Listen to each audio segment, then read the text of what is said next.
Happy birthday.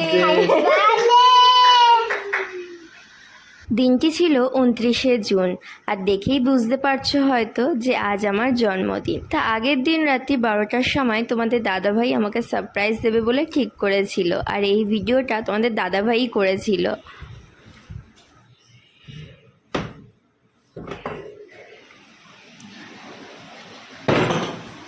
Happy birthday to you.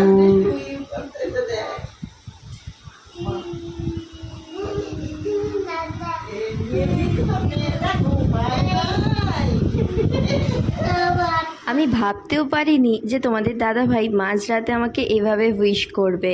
সবাই আমরা প্রায় শুয়েই পড়েছিলাম, আর আমাকে তো বলতে পারো ঘুম ঘুম চোখে ছিলাম। এরকম একটা সারপ্রাইজ পেয়ে সাথে সাথে খাট থেকে নেমে এসেছি কেকটা কাটতে। আমার জন্মদিনে কিছু দিক না দিক তাতে আমার কোনো যায় আসে না, এই কেকটা আমার চাই চাই। বড্ড ভালোবাসি এই কেক খেতে। এইভাবে ধরতে হয়, আমাকে খেতে বাদ দিয়ে দিচ্ছিস কেন? আমি খেতে ফেলেছি।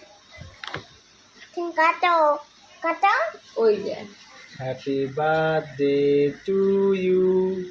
Happy birthday to you.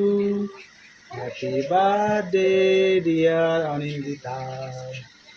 Happy birthday. প্রত্যেকটা জীবনের এক একটা ধাপের এক এক রকম অভিজ্ঞতা। আগামীকাল কি হবে কি না হবে এটা কেউই ঠিক করতে পারে না। মনে আছে কলেজ লাইফে তোমাদের দাদা ভাই এই দিনটি খুব সুন্দরভাবে সেলিব্রেট করত, কিন্তু সেই সময় পরিবারের চেয়ে বেশি প্রায়োরিটি দিতাম বন্ধুদের। কিন্তু আজ দেখো তার ঠিক বিপরীত। হয়তো এটাই জীবনের ধর্ম, কি বলো বন্ধুরা?